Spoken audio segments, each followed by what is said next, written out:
Hi guys, so a really nice update to Maschine yesterday, including the isomorphic keyboard, which is awesome I think, and especially useful for people who either do not have experience with a keyboard, traditional instrument, or have an experience with the guitar, as I am. So I think there is a lot of parallels between the way the Maschine is laid out and the way the guitar is laid out, because the keyboard is laid out in a line.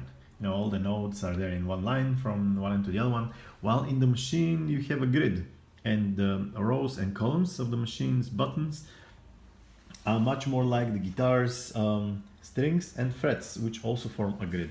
So I thought it might be useful for you if you don't have like traditional instrument experience, or you have guitar experience, to look at this way of looking at the chords, and translate it to the jam might be useful for a lot of people. So the way I have set the whole thing up is that I have chosen G major just to having something easier to show with. I have went to the isomorphic mode here, and I have kept the fourths layout, and I went to chromatic type. And I think chromatic is cool because it is illuminating the notes of the scale for you, but doesn't preclude you from playing the other notes, which sometimes is the thing that you want to do.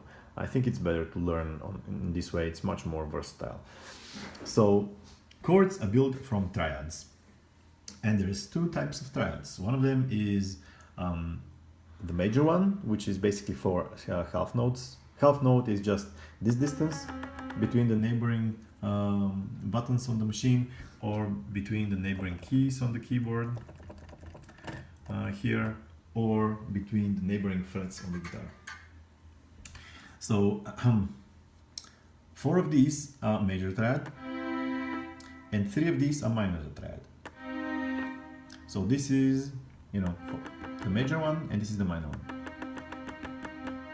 Kind of all that you need to know to start building chords. So the simplest chord is 2 of these things stacked on top of each other, and there are different combinations because you have the major and the minor triad. You have I think pretty much 4 combinations, but we can start with just 2 of these.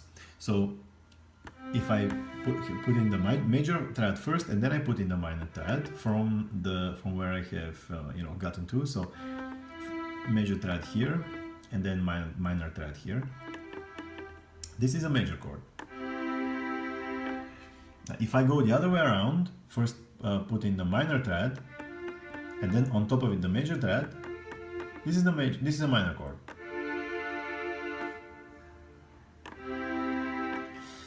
So there you go.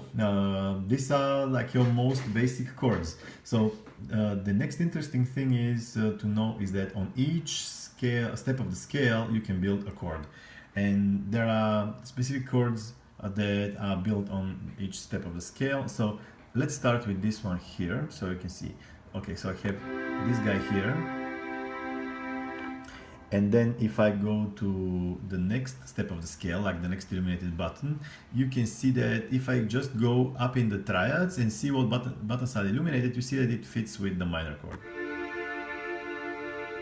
And then since I don't have any space here, I will go over here, see what I can do here. And you see the triads again point to the minor one. And then if I move to the next one, you see they point to the major one. So just the minor is the one that starts with the minor triad, and the major one is the one that starts with the major triad.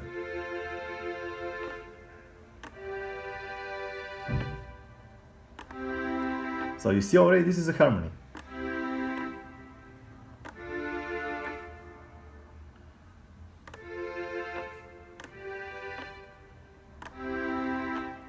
So you see we're going somewhere.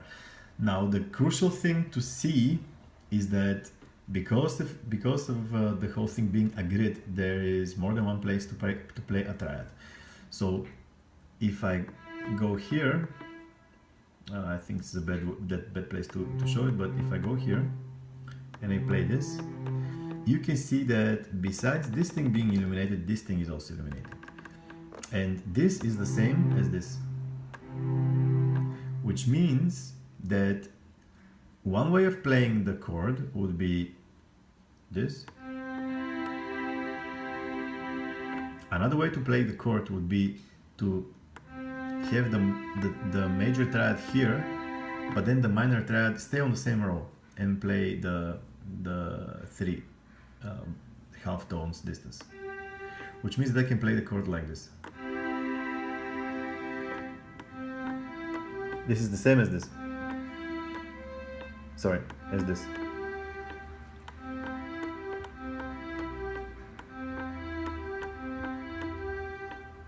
And then I can do the other way around and stay with the first triad on the same row and change the row for the next triad. This is the same as this. And the same as this. So you just have to be able to see this, these ways of composing the chord. And the cool thing that this allows you to do is to arrange the chords in a single position. So instead of just moving in only one way,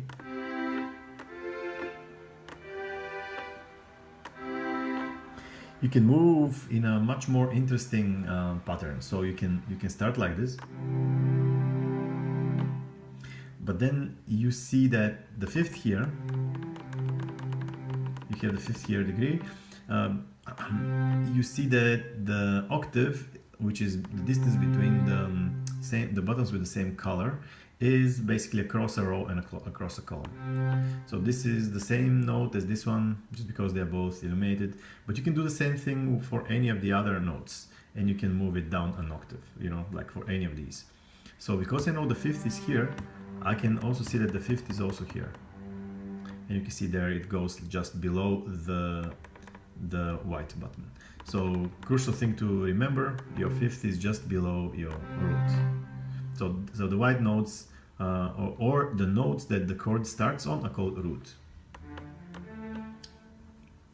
So then the fifth, besides being here, like let's say this is the root, besides the fifth being here, it's also here, just below the root. So when you know this, and when you know the different ways to arrange the triad, you know, this way and this way, you can build your chord in so many ways. So let's say one way of doing the chord is like this, right? So this, but then I can use the fifth at the bottom, and then I can add the third here. So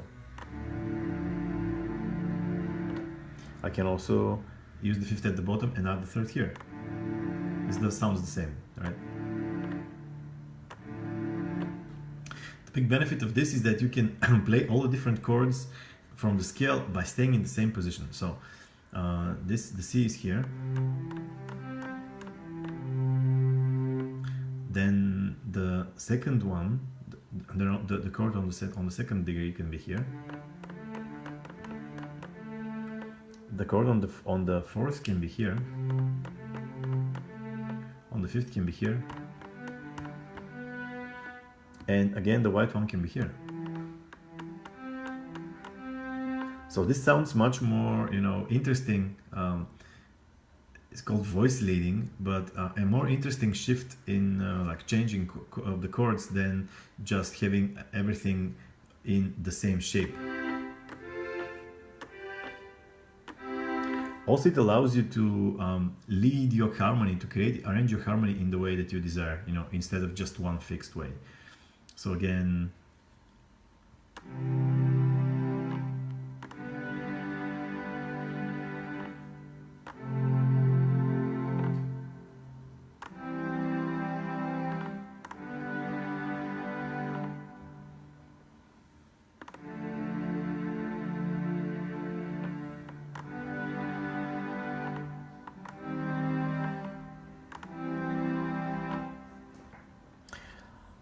so I hope this one is very useful to you. And if you guys want to see a bit more of this, you know, kind of thing of stuff, I can elaborate and move on to, you know, other types of chords and sevenths and stuff like this. But I think it's super useful for me to be able to play the jam like I play the guitar, And if you guys think this is interesting to you, let me know, and I'm gonna make a few more of these videos. Okay, ciao, enjoy.